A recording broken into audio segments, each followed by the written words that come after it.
Hey everyone, in this video we're going over another generalized full body dynamic warm-up that you can use to make sure that your muscles, your joints, and your nervous system are all prepped and ready to go before you head into your next workout or physical activity session. Now, if you want to follow along with a visual overview, you can grab the free PDF of all of these dynamic warm-up series over on my Buy Me a Coffee page.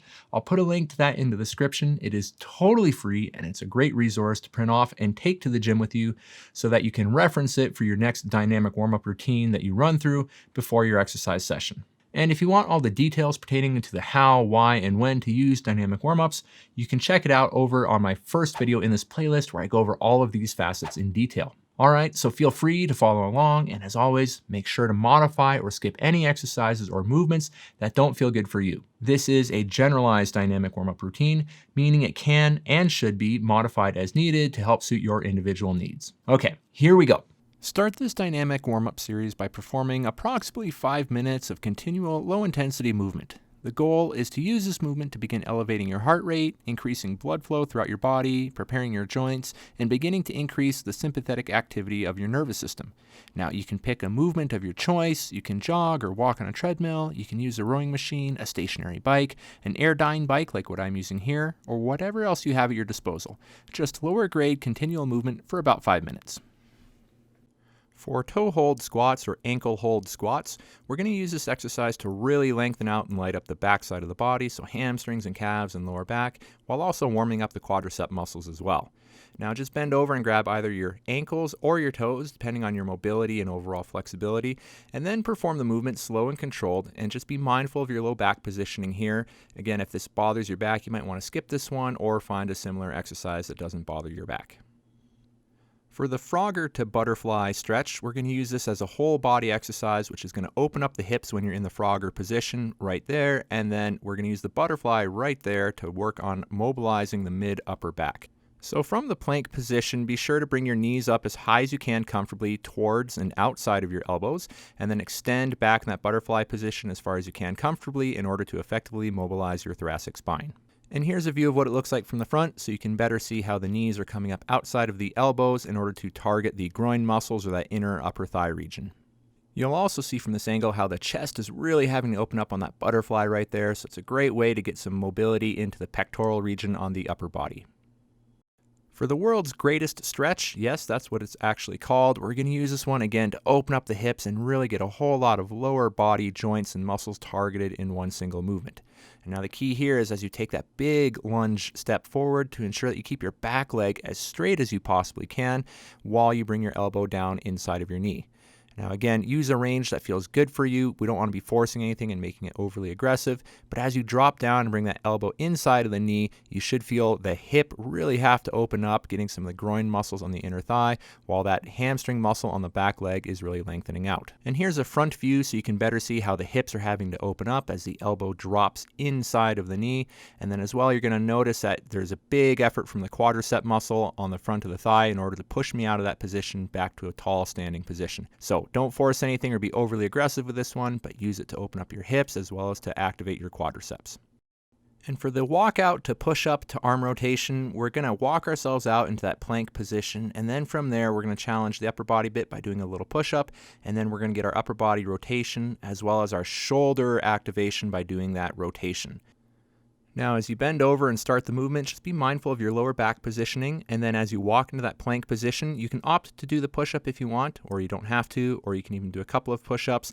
Again, we're just wanting to make sure that the upper body and the lower body here are getting a nice challenge together. So once you're in the plank position, you can opt to forego the push-up if you want, or you can even do a couple of push-ups. It's really up to you. And then with those rotations, make sure that they are slow and controlled. Make sure that you can really feel the muscles around your shoulder have to activate and all clamp down together in order to make sure that you have good stability when rotating. And lastly, when you walk yourself backwards for each repetition, just make sure that you keep your butt up in the air so that you're keeping your back legs a bit straight for the first initial push to stretch out your hamstrings. Now, if for whatever reason you don't want to stand up in between each repetition, just walk your hands back as far as you can while keeping them on the ground, and then from there walk right back out into that plank position and repeat the rest of the movement. For baby scorpions, we're going to use this movement in order to mobilize the mid-lower back region of the spine by getting a gentle rotational or rotary movement through that region. Now, I call these baby scorpions because I tend to use a smaller range of motion and a slower, more controlled movement as I do this. And it's not wrong to use a bigger or quicker range of motion. It's just not something that I personally advocate for. But as we do this here, your goal is to keep your chest on the ground so that your shoulders don't lift up as you rotate to the opposite side. And again, you can see in this front view here that there's a lot of rotational movement going through the mid-lower back region. I'm keeping it slow and controlled while trying to keep that opposite side shoulder on the ground at all times, which is going to put a greater range of motion through the spine with that rotational movement. So use a smaller, slower, controlled range of motion here to respect your body, and again, listen to what your body's telling you as you go through this movement. And for the quadruped thoracic spine rotation, we're going to use this movement to get some rotational mobility through the joints of the mid-upper back, which is the area called the thoracic spine. And so the trick here with this exercise is to take your hand that's on the ground and push it down through the ground as you rotate back by pulling with your opposite arm. So this creates a bigger reciprocal movement which forces more rotation through that mid-upper back. And again, as we do this, we're really using this to mobilize and prep the joints of the mid-upper spine. You will get a little bit of musculature stretched as well. However, we want to make sure that that mid-upper back is all prepped and ready to go for your upcoming workout or physical activity. And as a quick bonus tip, this is a great exercise to do even if you don't have an upcoming workout or physical activity planned. It's just a great one to do whenever you want to mobilize your mid-upper back to help make sure that things feel nice and relaxed. For Adductor Rock-backs, we're going to use this exercise to really open up the hips while also going after the groin muscles, which are the muscles on the inner upper thigh. So you're going to want to make sure you have a padded surface to rest your one knee on to make the movement more comfortable. And then you're going to kick the opposite leg out to the side. And as you now rock yourself back, you're going to try and keep your lower back in a little bit more of a flattened or neutral position. And the further you rock back, the more you're going to start to feel your hips have to open up and those groin muscles on the inner upper thigh region have to stretch out. So sink or rock back as far as you can comfortably, but be sure to respect what your body's telling you in the process. This isn't about forcing anything or making it really aggressive. It's about just getting a gentle, mild stretch and then backing right out and repeating the process. Also, don't be afraid to play around with slightly different leg positioning when you're doing this exercise. Slightly different leg positions can feel better for certain individuals than others, so it's worth playing around with these positions to find out what feels best for you. And for leg swings, we're going to wind up doing swings in a forwards to backwards plane as well as a side to side plane. Now, as you do this, it's a little bit of a ballistic movement, so again, make sure that you're not doing this incredibly aggressively. We don't want this to be painful or uncomfortable in any sort of way. Just do it in a way that challenges a little bit of that mobility but feels completely comfortable as you do so. Now you can do these leg swings using a supportive device such as a dowel or a stick, or you can also do them while having your hand held to a secure object such as a squat rack or other immovable object. You can even opt to do it with your hands up against the wall. Just make sure that you have good balance and control as you perform the movement. And for opening and closing the gait, we're going to use this exercise to help mobilize the hip joint while also activating some of the muscles around the hip on the stance leg that help to control this movement.